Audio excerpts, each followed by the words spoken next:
I am Ferdinand Marcos, and I am the President of the Republic of the Philippines. I stand today on behalf of 110 million Filipinos. Hello people and hello universe, it's me again. Shoutout po sa inyo mga kababayan, especially the Marcos loyalists and supporters. Nako, shoutout po sa inyo. Nako, ewan ko na lang mga kababayan, malamang natataranta ang mga DDS. Bakit? Ayun po ang viral ngayon eh. Anytime daw ay aarestuhin si dating Pangulong Digong. Dahil once na mailabas ang warrant of arrest ng ICC, malamang aarestuhin yan. My goodness guys. Tapos nagkaroon po ng balita yung pagpunta ni AFP Chief Browner dyan sa Davao. Guys, wala siyang intensyon dyan sa pagpunta niya, kundi pinagsasabihan niya po yung ating mga sandatahang lakas. Mamaya babasahin po natin para malinawan ng lahat yung sinabi niya, kung bakit siya nagpunta sa Davao. Ang sinabi kasi dito guys ng Impact Leadership, tingnan nyo, Duterte learns of possible arrest. Yan ang report, no? So medyo nag-viral ito ngayon. Ito pa siya actually galing sa kanya no? Na nag-ano siya kumbaga tumawag siya kay Attorney Roque. Former President Rodrigo Duterte learned that he may be arrested at any time in connection with the complaint against his bloody war on drugs filed at International Criminal Court. Sabi ng Impact Leadership at Politico Reports din na.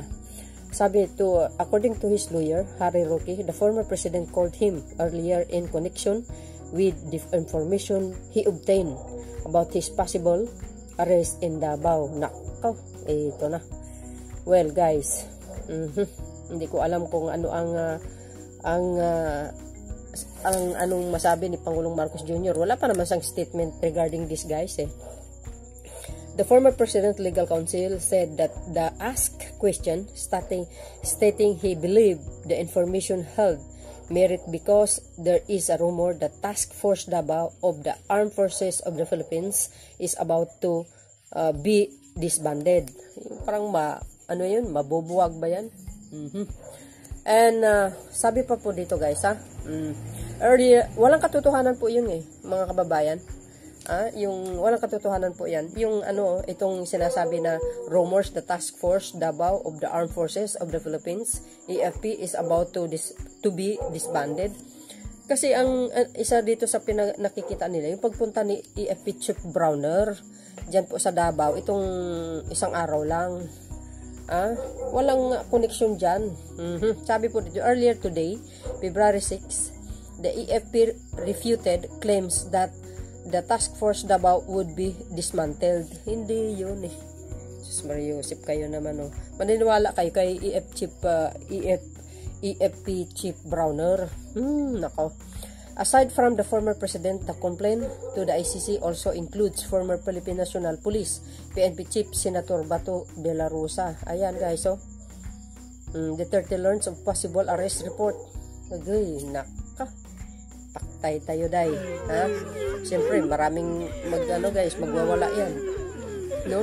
Pero ang sa akin kasi, as long as wala pa yung statement ng Pangulong Marcos Jr. kasi nagbabase lang kasi po ako doon sa sinabi niya na ICC cannot allow to investigate. They can investigate but the Philippines government cannot cooperate sa investigation ng ICC, 'di ba? And also the PNP spokesperson Fajardo, sinabi niya na po 'yon. Kung ano po ang desisyon ng gobyerno, ang pamahalaan, 'yun po ang susundin. Doon ako nagbabase mga kababayan. Pero itong mga sinasabi nila na there's a rumors na talagang anytime pwede siyang arestuhin, well, maghihintay tayo kung ano ang maging kooperasyon ng Pilipinas. Kasi kung natatandaan nyo, nandito itong isang nakarang araw, yung UN si Mrs. Khan, na actually sinabi niya nga gusto niyang pabuwagin ang NTF-ELCAC. Kaso lang, talagang ano yun talagang ni-reject, kumbaga nag-react nga si National Security Secretary Anyo, no? Nag-react talaga siya doon, mga kababayan. And then itong anyway, anong kapalagayan nyo guys sa maaring pag-aresto kay former President Rodrigo Roa Duterte? Pero nako, medyo masama yung aking panaginip, mga kababayan. Ito inaikwento ko kay Madam Chodora ito Well, I hope hindi mangyaring ganun kasi medyo hindi maganda yung panaginip ko, no? Well, anyway, dahil dyan, dito sa pagtatangkang pagbubuwag dito sa sa mga sandatang lakas natin sa Davao, kumbaga ang statement kasi ni Chief Browner, guys, EFP Chief Browner, na kailangan hindi magpapadala sa mga pagbubuyo ng mga politiko, no? Dahil alam po natin ito si dating Pangulong Digong parang nanawagan, no, na parang mag-aaklas dito sa Marcos administration. So alam po natin yan na ang AFP very strong support ang ibinibigay nila sa current administration. Alam po natin yan, no? Dahil itong Pangulo na ito na nakaupo ngayon, wala naman siyang ginawang masama, mga kababayan, kundi trabaho lang. At nakikita din yan ng ating mga sandatahang lakas kung paano magtrabaho ang Pangulong Marcos Jr., no? So there's no reason, no, para sabihin mo mag-aklas ka sa Pangulong Marcos, no, guys. Hindi maganda yun, no? Hindi mangyayari yun actually, no? Well, majority of Filipino people, alam po natin yan, very support nila ang Pangulong Marcos Jr. sa kanyang pamumuno, sa kanyang administration, lalo na ngayon gumaganda ang ekonomiya ng bansa. Ngayon pa, kayo naman, no? Kaya ito lang masasabi ko, ito kasi minsan kagagawan kasi ni Sara Duterte ito nandahaling yan sa confidential fund. Himbis na nahimik sana, walang gulo, ayan, inumpisa niya. Kaya ito na ang resulta. Nagkandalitsi-litsi na sila. O, diba? Ang daming nadadamay kaya, nandahil sa kanya. Nandahil dyan sa katampururot niya. Nandahil dyan sa confidential fund na yan. O, tuloy, ano nangyari? Sisihin mo yung sarili mo. Huwag yung sabihin hindi totoo yan. O, saan ba nag-umpisa yung kaguluhan ngayon? Nandahil sa kanya. Confidential fund nga So, yan guys, kung nakikita nyo yung nabasa po natin, siyempre, dating PNP chief si Senator De La Rosa, malalagay sa alanganin if talagang makipag-cooperate ang Pilipinas na arestuhin si former Digong, President Digong. Nako, alam nyo si Atty. Roque, talagang parang nagbabala pa no? Grabe. So, dahil dyan, basahin po natin yung sinabi ni AFP Chief Browner, yung pagpunta niya sa Davao, no? Wala pong ibang ibig sabihin po yun, no? Pinapaingat, kumbaga, pinagsasabihan niya lang ang mga sandatang lakas natin, magiging alerto kayo sa anumang mangyari at huwag magpapadala sa mga politikong nagbububuyo para mag-aaklas. Yun ito, pakinggan nyo ito guys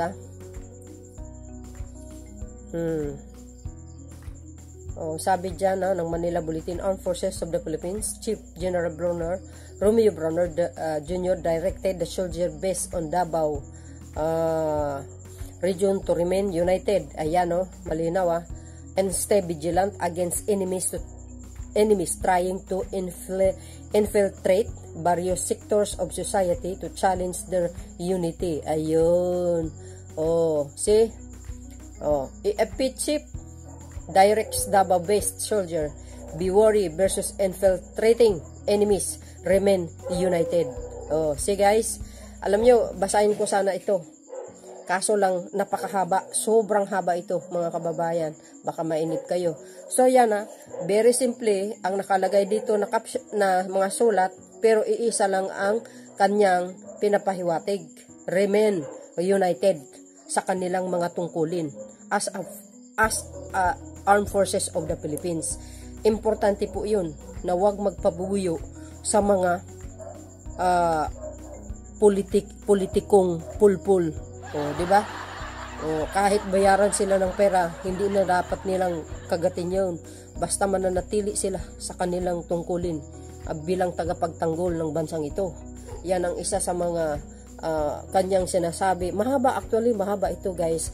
Lalo na ito, medyo nagkaroon ng mga kaguluhan na yan. O, diba? Mamaya, pati naman EFP nadadamay. Alam po naman natin, ito si dating Pangulong Digong, pati naman PDEA, dinamay, pati itong EFP, sasabihin pa na mag-aaklas kayo. Hindi niya direct sinabi, pero parang yun na yun eh.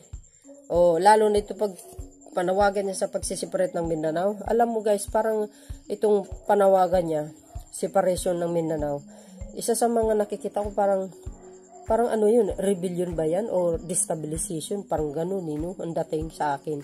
So, but anyway, mga kababayan, pinakita ko lang sa inyo kung anong sinabi ni EFP Chief Browner, kung bakit pumunta po siya sa Davao, no?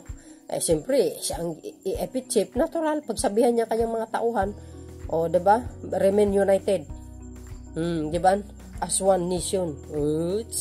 But anyway, guys, ito, dahil dyan, kay Pangulong Duterte, sa sinabi niya nga, yung anytime pwede po siya arestuhin ng ICC. Ito, may babasahin po ako. Galing po ito kay Solicitor General, kay Suljan Guevara, okay?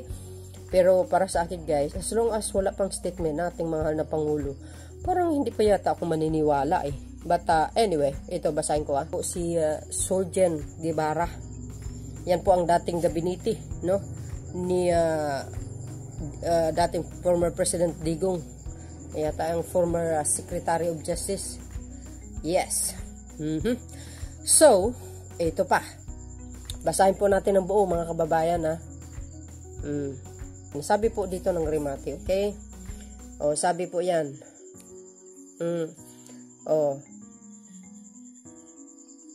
okay, ICC maaari ng mag-issue ng warrant arrest order implementation. Malabo, sabi ni OSG. Yun, no? Ito guys, see? February 1 yan. Hindi kayo naloka. Ang sinabi po dito mga kababayan, basahin po natin, okay? Intindihin nyo mabuti. Ang sinabi po dito guys, Manila, Philippines, maaring magpalabas ng warrant of arrest ang International Criminal Court, ICC, laban sa mga opisyal ng Pilipinas, ngunit ibang usapan na kung maipapatupad ito sa bansa. Yun ang tanong guys. Yun ang tanong, 'di ba? Yun nga ang tanong ko eh. Sabi niya, ngunit ibang usapan na kung maipapatupad ito sa bansa natin. Mag-i-issue sila ng warrant of arrest. Ang tanong ko, papayag kaya ang Pilipinas? Papayag kaya ang DOJ? Papayag kaya ang abogado ng Pilipinas, yan si Surgeon? Papayag kaya si Pangulong Marcos Jr.? 'Di ba?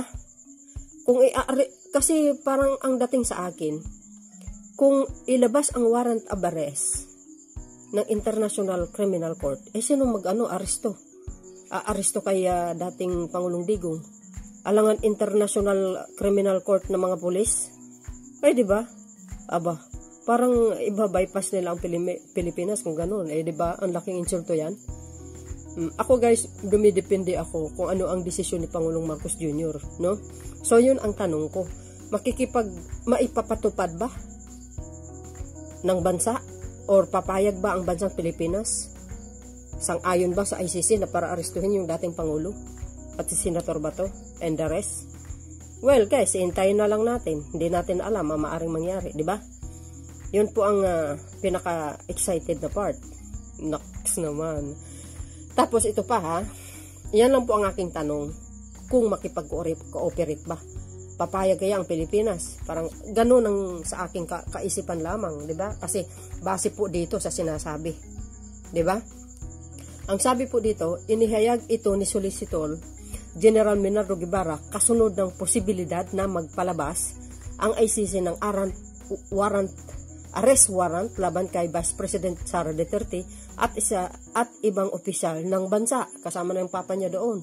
O kasama yan si Sara Duterte. Well, alam po ninyo mga kababayan, si Pangulong Marcos Jr., kahit ganyan ang ginawa sa kanila ng sa kanya ng mga Duterte brothers at yung dating Pangulo, yung ama nila. Pero sabi ng Pangulo, ayaw niya kumbaga ma-impeach si Sara.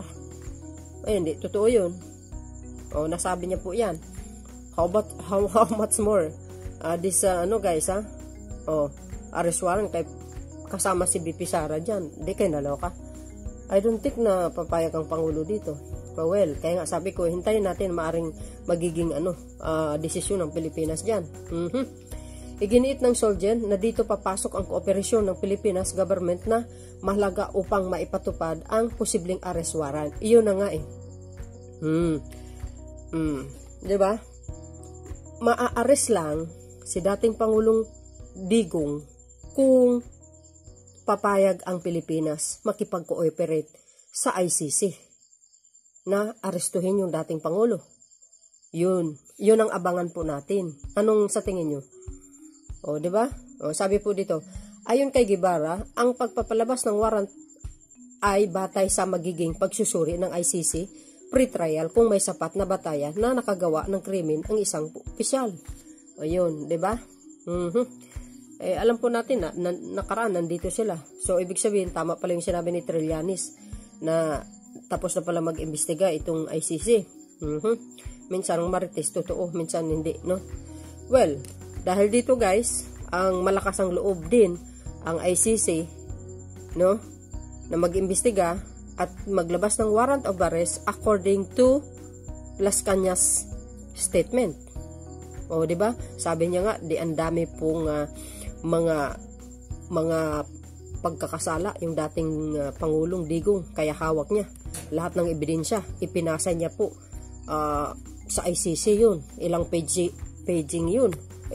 yun, di ba? Nako. Tapos nagsabi pa siya, hindi daw siya titigil. Na talagang lalabanin niya daw itong mag-ama. Nako. Alam po natin si Mr. Las Cañas dating member ng death squad po yun, at saka isa pa yung mga salaysay niya, ibig sabihin malaki, talagang alam na alam niyo yung kalakaran dyan, mga beswa. Kasi matagal siya sa death squad ni dating Digong. Kinakailangan niyang magkaroon ng ebidensya na tunay na magdidiin sa sangkot para makapag-issue ng arrest order. Ayun.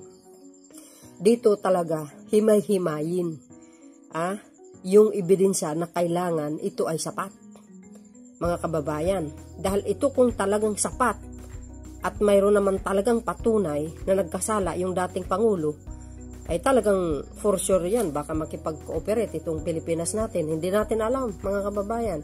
Sabi ko nga, kay Pangulong Marcos lang ako dumidepende kung anong magiging kalabasan nito. Diba?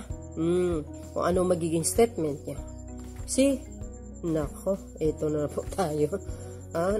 Himbis hindi nangyari yung ganito. Hey, sus, Maria Joseph, nasangkot tuloy kayo, naglabas-labasan na, nagkanda gulo-gulo. O, diba?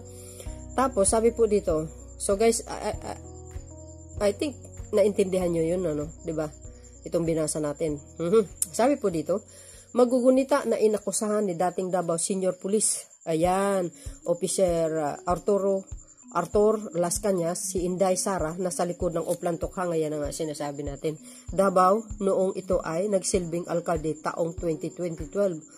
Hoy, nako, naloka ako guys Naalala nyo ba yung video ni BP Sara? Nanuntok siya ng pulis. Grabe. Dahil doon sa demolition. Agay. Ay, nako, ewan ko. Mga DDS, anong kapalagayan nyo? Hindi kayo mapalagayan, Yan, sinasabi sa inyo, Ang galing-galing yung mga away sa gobyerno, Kung maganda ka sanang pakikisama nyo sa Pangulong Marcos Jr., hindi siguro mangyari ito. Dahil sa kagagawan ni Inday Sara Duterte yan, Dahil yan dyan sa confidential fund. Tapos ngayon, binanatan ng Pangulong Marcos Jr. Pwede kayo naloka. Ay, ewan ko sa inyo. Nanindigan si Guevara na hindi mababago ang posisyon ng pamahalaan na hindi ito magkikipagtulungan. Sinasabi ko sa inyo, mga kababayan. Yan nga ang sinasabi ko. Hindi nga magbabago. Kaya nga ang desisyon ng pamahalaan And then, of course, ang ating mahal na Pangulo. Nakapagbitaw siya ng salita, sabi ko sa inyo. For me, guys, I really agree na imbestigahin kung iyan ay may sapat talagang, may sapat na ebidensya. Pero, ang problema kasi dito, makikipag-operate ba ang Pilipinas? Papayag ba ang Pilipinas na arestuhin yung mga taong dapat arestuhin? Yun ang tanong, mga kababayan. Pero dahil dito, sinabi ni Soljen, naninindigan nga, hindi mababago ang posisyon ng pamahalaan na hindi ito makipagtulungan sa ICC. So, sabi ko nga itong mga nakaraan, nagpunta ang ICC, kung allow pumunta ang ICC, makipag-cooperate dito sa Pilipinas, pero, ay hindi, ibig sabihin, nagpunta ang ICC, mag-imbestiga, pero hindi makipag-cooperate ang kapulisan or sinuman ng pamahalaan. Kundi, ang makipag-cooperate lang yan, katulad ni Trillanes, yan si Mr. Las Cañas, o diba sila sino yung mga biktima ng namatay na mga sa war on drugs, yan sila ni Makabuyon Bulok, o sila yun ang kinausap. Pero hindi po ang mga PNP, hindi po ang DOJ, kasi sabi nga natin, sabi ni DOJ, hindi sila pwedeng maghimasok or pumunta basta-basta ay mag-iimbestiga na hindi alam ng Pilipinas, dahil dapat sa kanila ay magkaroon ng courtesy call sa DOJ. Kasi pag hindi nila ginawa yun, insulto po yun sa Pilipinas, mga kababayan. O diba? Basta-basta ka na lang mag-iimbestiga.